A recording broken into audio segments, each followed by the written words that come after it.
Her breath came shallow and unsteady as she slowly lifted her gaze, her violet eyes shimmering beneath her long lashes. From this close, she could see every detail of his face, the sharp line of his jaw, the calm rise of his chest, the faint scent of cologne lingering between them. Her heart thumped anxiously, caught between fear and indignation, yet she couldn't look away. It felt as though his presence alone filled the space around her, leaving her nowhere to escape. Then, with a flash of determination, her delicate heel came down sharply onto his shoe. The motion was swift, almost silent, but full of defiance. A bold act disguised beneath elegance. "Step on." The impact vibrated up her leg, and for a moment she felt the satisfaction of reclaiming control, even if only a little. But instead of recoiling, he merely lowered his gaze to his shoe. His voice, calm, yet edged with disbelief, cut through the tension. "These shoes cost a few $100 million. The words hung between them, half complaint, half warning. It wasn't just the price, it was the audacity of her daring to step on something so valuable. Her eyes widened instantly, shock exploding across her face. "Zero!" She hadn't expected him to react like that, or maybe she hadn't expected him to react at all.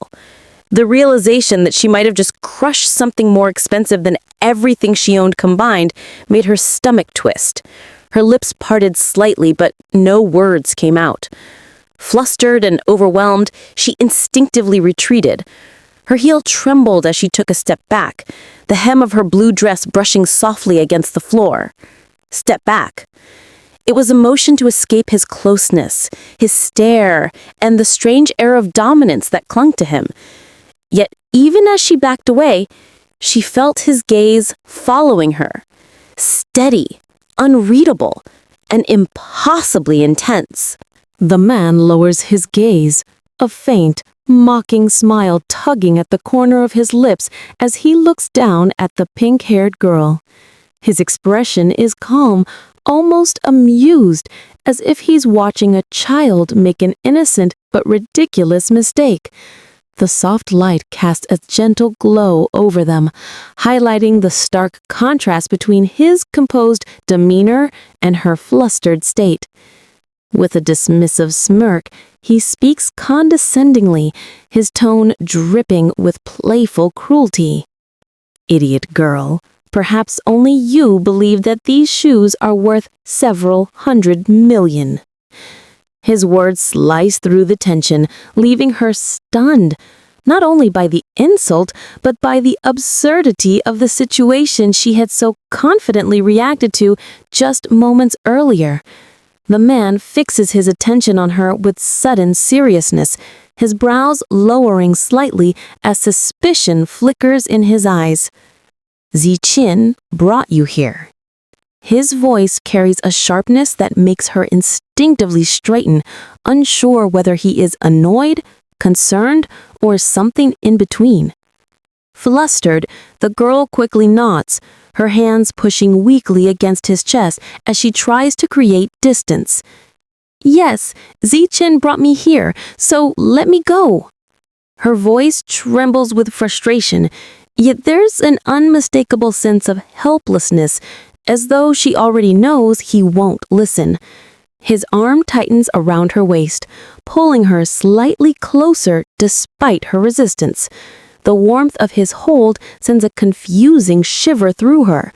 Inside, she panics, not because of fear, but because of something far more dangerous. Why do I believe his words so much?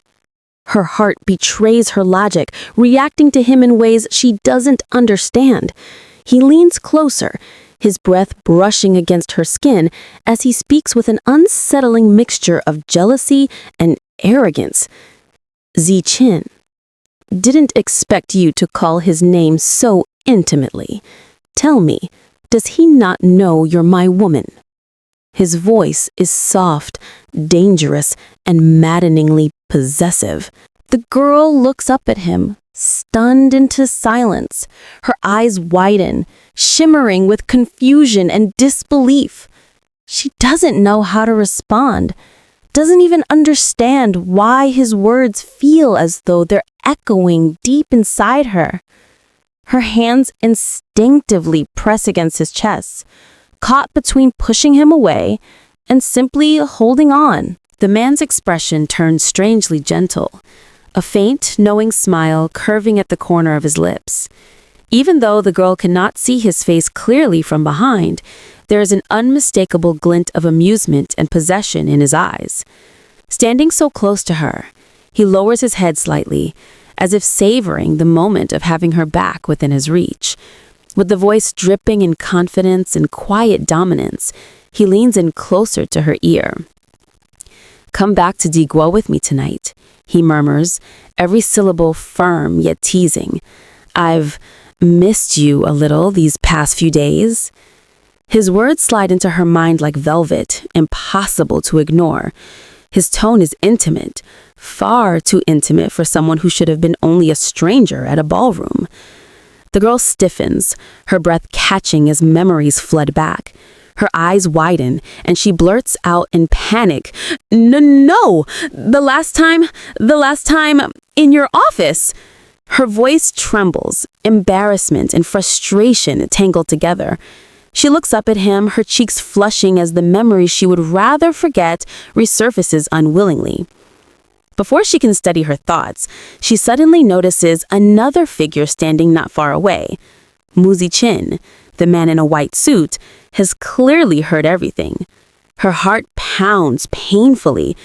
"Bei Mingyi, he did it on purpose," she screams inwardly. Everything he said just now, Muzi Chin probably heard it all. But didn't he already know about this before? Why would he bring it up again here? Confusion and dread swirl inside her chest as she realizes she has walked right into Bei Mingyi's trap. Muzi Chin stands rigidly in place, fists clenched tightly at his sides. His expression is calm on the surface, but the tension in his posture betrays the storm brewing inside him. The contrast between his immaculate white suit and the shadow that has fallen over his eyes reveals the depth of his emotions. Meanwhile, the girl finds herself caught in the middle, physically held by Bei Mingyi, but emotionally unraveling under Muzi Chin's silent, piercing stare. A man dressed elegantly in a crisp white suit stands under the cool, dim lighting of the evening. His eyes, sharp yet calm, are fixed ahead with a quiet authority. Though his expression remains polite, there is an unmistakable chill hidden beneath the smile he wears. In a steady, composed voice, he asks, "Can you take your hand off my girlfriend's waist?" The words fall like a stone into a still pond, soft in volume, but heavy enough to ripple through the air with tension. The scene cuts to the couple he is addressing. The pink-haired girl who had been resting lightly against the man in black stiffens in surprise. Her eyes widen as the single word escapes her thoughts. "Girlfriend?" The man holding her pulls back slightly, confusion crossing his features. His brows furrow as he looks down at her, asking, "He's saying you're his girlfriend?" The moment grows thick, suspended between disbelief and brewing conflict. A heavy silence falls before the man in black speaks again. His expression darkens, shadows gathering across his face as his frustration deepens. "2 days ago, you were still in my heart. And now, just 2 days later, you've become someone else's girlfriend?" The pain in his voice is muted, held back by pride, but it pierces sharply, revealing just how deeply he feels betrayed. Before emotions can escalate further, a sudden movement breaks the moment. A hand, swift and unhesitating, shoots forward. "Hold." The man in the white suit decisively grabs the wrist of the man in black, stopping him from pulling her any closer. The tension between them ignites instantly, a clash of force restrained beneath polished manners. His grip firm, the man in white glares sharply, no longer hiding his irritation. His voice, usually controlled, cracks with anger as he snaps, You're too much! The calm facade he carried earlier finally shatters, revealing the storm that had been simmering beneath his composed exterior. In a grand hallway adorned with ornate moldings and muted colors, two men stand facing each other, tension simmering sharply between them. One of them, tall and composed, yet burning with possessiveness, declares sternly, "If you don't want to fight with me, then don't touch my woman." His voice cuts through the stillness, and though he remains outwardly calm, the hard line of his jaw reveals his rising temper. Across from him, the other man watches with a cool, unreadable expression, unfazed by the challenge. Between them, a girl with long pink hair stands silent, caught in the center of a conflict she never asked for. The man in white steps slightly forward, his gaze sharp and unyielding as he lifts the girl's hand protectively. His tone is steady, but there is an underlying edge as he answers. "That is, if you really consider her your woman." His words strike like a quiet challenge, subtle but powerful. The girl's eyes widen as she feels the pull from both sides, her delicate blue dress swaying slightly. One of the men grips her wrist while the other holds her arm, their rivalry palpable in the air. Now alone in the frame, the girl lowers her gaze, her hands clasped tightly against her chest. A faint tremble runs through her fingers as she struggles to steady her breathing. Her long, pink hair falls around her face, soft and trembling, reflecting the turmoil in her heart. She seems overwhelmed, conflicted between gratitude, fear, and a quiet sadness she cannot voice. The soft lighting behind her only emphasizes her vulnerability. A moment later, the calm man in white approaches her gently. His expression softens, concern replacing the earlier sharpness. "Are you okay?" he asks, his voice lowered in genuine worry. The girl slowly lifts her head to meet his eyes, hers own still wide, still shaken. "I am fine," she replies, though the faint tremor in her voice betrays her. The camera angle shifts downward, showing the man's pristine white suit contrasting with the girl's soft blue dress. She touches the necklace at her collarbone, a nervous habit as she glances up at him again. There is a brief silence, gentle, almost comforting, where she seems to draw strength from his presence. In that small moment, the chaos from earlier feels distant, replaced by a fragile sense of calm. Under the dim evening light, the man in the dark coat lets out a low, almost mocking laugh. Ha ha ha. His expression carries a dangerous calm, his eyes narrowed with confidence and something unreadable. In the foreground, the girl and the man beside her blur slightly, as though the world has narrowed to focus solely on him. His subtle smirk gives the sense that he knows something they don't, something he's ready to reveal. He steps forward, turning slightly to face them both more clearly. His voice rings out with certainty, openly claiming his intention without hesitation. "Tonight I came to find you. Come back to City Daiguo with me." The girl freezes, her eyes widening as she stands beside the man in white, who watches the newcomer with a guarded, emotionless stare. Her hand clutches her chest, startled by the sudden proposition, while the atmosphere around them tightens like a drawn bow. The man in the black coat stands at the doorway, confident and expectant, as though waiting for a decision she is not ready to make. As he walks forward, part of his long coat sweeping behind him, the girl remains rooted in place, unable to form a clear response. Her voice trembles softly.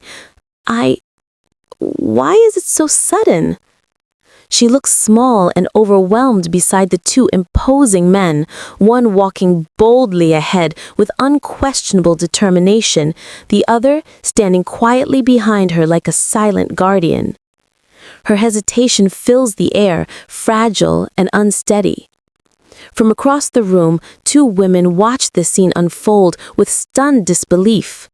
One whispers breathlessly to the other, her voice trembling with excitement and shock. Oh my, two powerful men scrambling for a woman, nearly fighting over her.